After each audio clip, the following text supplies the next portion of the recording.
The mindset is very simple. Just take literally one step at a time. If you never take that one step, you will never know what happened. Many times, again, we let our mind control us. We let our fear stop us from moving forward.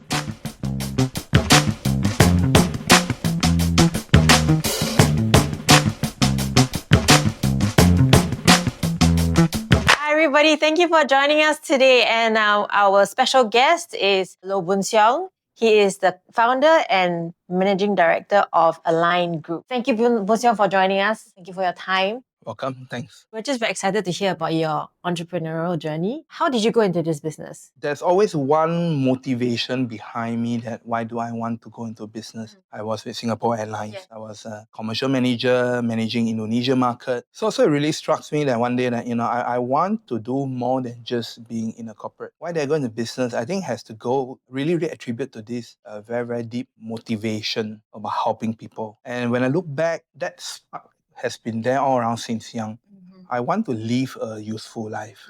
So for me, going to business, unlike many people, which is about financial freedom, about fame, ain't nothing wrong, right? Everyone has their own journey. And for me, it was a spiritual spark. Why did you choose HR? I didn't study psychology, but I'm very, very interested and intrigued by psychology. What I find that I enjoy doing is how can I best bring a person or someone from where he is to where he can be. So it's something that down inside me is like, I want to help. I enjoy seeing things develop and I get immense satisfaction out of that. How do you feel like you've had to evolve to grow along with your business? The outer world is a reflection of your inner world. What you see out there in your business is a reflection of your own mentality, your own mindset, your own character. As I change myself, my business change. As I grow myself, my business grow. I guess you've reached many milestones. What would your proudest achievements be? I think my proudest achievement is still about twofold. One first for myself.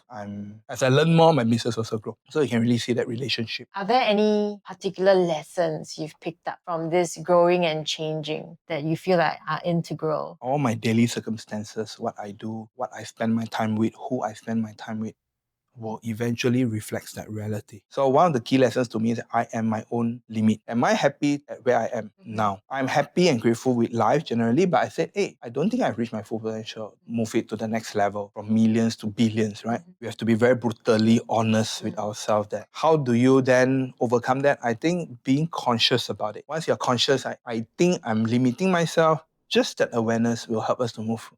So when you move forward, you might be scared, but you're moving forward anyway? There's nothing to be afraid of actually, because anything can happen to us tomorrow, right? So fear is all in the mind. So this is something I'm very conscious also. Like, why am I feeling afraid? It's because it no longer fit into my old mental model. Old mental model is where my boundaries and my limit is. So then I was like, okay, let's embrace this unknown. When you have good people work for you, they'll set a bar for better people to join the company as well. Good people attract good people, and they themselves will be motivated to build a good culture. They bring to the business growth. To me, is that if a person doesn't recognize that he or she fails, he or she will never be able to learn, becoming a better person. That's a daily journey of life. As long as I look back and I move forward, to me, that is an achievement. That's one part. Well, the other part is really about the business itself. It's about putting the teams together, hearing your staff, your client, your stakeholder thanking you. I think that is something that matters a lot more. We're also listed as Singapore's fastest growing company. It's worth to be proud, but I actually warn the staff that this is just the beginning. We should be proud about our achievement, but we shouldn't be arrogant about it. And also we shouldn't be relying on it. We shouldn't use it as a legacy. Oh, I'm like that, therefore I must be like that now. Because you mentioned your biggest, one of the things you're proudest of is having made an impact on your community. And that's important to you. And that's also why you went into business. That's good that, achieved what you want to achieve. My challenge to myself is more about as we live life, whether it's an entrepreneur or not. Of course, I'm not perfect. I sometimes feel that I waste a lot of time doing things that doesn't matter. But still, it's a mindset that I try to remind myself, hey, at this moment, are you doing things that align with what you try to do, right? Are you helping? Are you inspiring? Are you guiding? If you are, then that's good. If you are not, then ask yourself, what are you doing here? Every business has its challenges. What do you feel are the biggest challenges you've overcome? And do you have any failures that have been pivotal to the success of your business or even yourself? So one is in 2016, we have challenged to scale. Earlier on, we are doing more government projects. Right. All right. We have problem scaling up. So we take a conscious decision to move into the SME space, that was when I decided to press the reset button of the business. If you want to have exponential growth, exchanging less time for more money, you must have certain standards that you build into your product. So I think that is one key challenges we used to face. We are glad that over that period, so from 2016 onwards, that's where we started to grow tremendously actually. So the fastest growing accolade was actually given to us because of that growth from there. Are there any challenges about mindset that you would like to share? The mindset is very simple. Just take literally one step at a time. If you never take that one step, you will never know what happened. Many times, again, we let our mind control us. We let our fear stop us from moving forward. I'll just say, just take that step forward. As you step forward, that's where you see where's the next step. Because fear is nothing. It's all in your mind. I always tell people, why you think so much? Doing it and learning from the mistake. I've taken that one step is simply, it won't kill you. You know very clearly it won't kill you. And it's just simply opening up things that you are not known of. You lightly touched on something like not good enough. Quite a lot of entrepreneurs actually deal with this imposter syndrome. In that situation, you can get stuck in a loop. How do you stop and step up? How did you do it? I don't have a fixed formula. I would say very important is that you must be aware. Awareness is very important. Like, hey, I'm thinking about this. The moment you can pull yourself back, I think that's the first step of success. Really, congratulate yourself. And then next step is willingness already. Whether you're willing to change or like, I'm more comfortable being smaller. If you're an entrepreneur, whether it's by chance or by circumstances or by passion, I feel entrepreneur to start with, if you're able to take that step out to be entrepreneur, you already have taken that first step of willingness to embrace uncertainty already. And that itself is already courage. So if you can do that, look back at that and say, I've done it before, I can do it again. I really appreciate your philosophy towards, business and life. I think it also makes it less stressful. Speaking about stress, how do you deal with stress? I have embraced uncertainty. Of course, there are days that I feel a bit worried, then I'll calm myself down and say, it's all imagination. Things never happen yet. Who says that tomorrow will be a bad day for you? Just live with the belief that, it takes time for good things to unfold to you.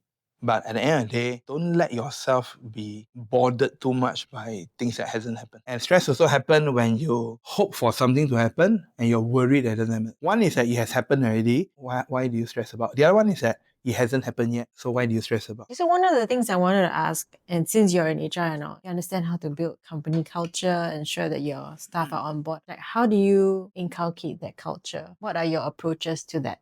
Culture is a very, very complex and big subject actually. So number one, it starts with leadership. What do you truly believe in? And you must walk the talk. Okay? So if you don't walk the talk, it doesn't matter what you put as your value. So I think that's very important. If you want a culture to foster in a certain way, you have to walk the talk. If you want an innovative culture, you must allow for people to fail. If you want a tightly, team culture who works in a tight team, then you must create a lot of opportunity for them to work tightly together. So a lot of it got to do with how the leadership lead. The other thing about culture, I think, is about, at the end of the day, everyone that comes into the company does shape the culture. So hiring is a very, very important process where you weed out people who doesn't fit the culture as much as possible. On a related note, right? Okay, these are some certain considerations for people who are like, I want to scale, but I don't want to spend my time managing people. How do you balance this tension? So I'll just tell you this. If you get the right people, you should not be managing them. If you are managing your people, something is wrong. So if you hire someone and you need to manage them,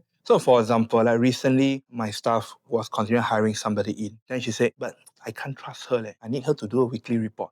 I challenge her. Then don't hire her. Why do you hire her so you have to manage her? Because if the person is the right person, you would never need to manage her. So I always tell leader, it's not about managing a person. As a leader, we inspire them, we guide them, we mentor, right? We coach you. So we become their partner for success. The tips is this. If today you start to manage that person, there's only one way. You have to manage the person out. So in terms of wealth building, so first of all, what is wealth to you? What are the tools you use to build that wealth? So wealth to me is simply tool that I can use to magnify myself to do more good. I believe that the more I can make, the more I can give, and hopefully that will help more people. So I think this is something that I want to. Since I want my business to grow bigger, that we can use the business to create more CSR. You need not be the richest to invest in business, but you could be the one with the resources and the wisdom. For young entrepreneurs who want to go into business, what would you say to them? Make sure you have enough money before you start the business. I think the whole landscape has been very, very competitive. Right? If you don't raise enough money or you don't don't have enough money, going into it is too risky because you have very, very limited bullets to play. Yes. So I feel that as a young entrepreneurs, if you don't have enough bullets, it's very hard to shoot. The way you make decisions are very, very different. Yes, of course. The way you hire people, all these things are very, very different. Yeah. When you have more money, you're more secure, you dare to hire better people. Better people, you don't need to manage. And I think when young entrepreneurs, mindset, having that brave and courageous and fearless mindset is good. One thing I highly encourage them to get involved in is to work with mentors or work with peers. Basically, have enough conversation around how to grow the business, what to look out for. And I think in that journey, then they will hopefully, everyone will learn about becoming a better version of themselves. Is that the same thing you would tell yourself, like, if you went back in time? If I were to go back, have more money, I would have waited for more money before I launch.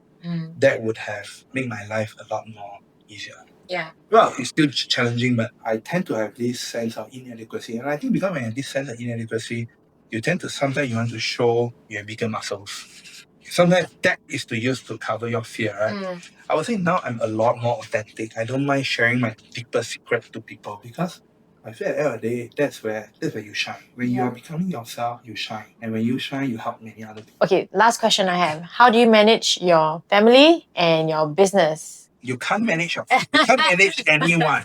Okay? Yeah, let me repeat. You can't manage anyone. Okay. You can't manage your family. So I always tell people, right? If you try to manage your children will be against you. If you try to manage your spouse will be like, what are you trying to do? I mean, my family and I, what we built is this trust, that time allocated to the family. So what I do is that my calendar, I do block off slots for my family. If you say family is more important, then you jolly well show it in your calendar. Yeah. Right? Yes, of If course. your family only use your leftover time, they are not more important. Other things is more important. Yeah. So I made a conscious effort to do that. I do it for my siblings as well. Because otherwise, we would never meet until Chinese New Year. If we feel it's important, let's do it together. And sometimes, different perspective, different people coming into your life give you a different perspective, and that actually helps you in some of the work that you're doing as well. Thank you so much for your time and your insights. We really appreciate your sharing.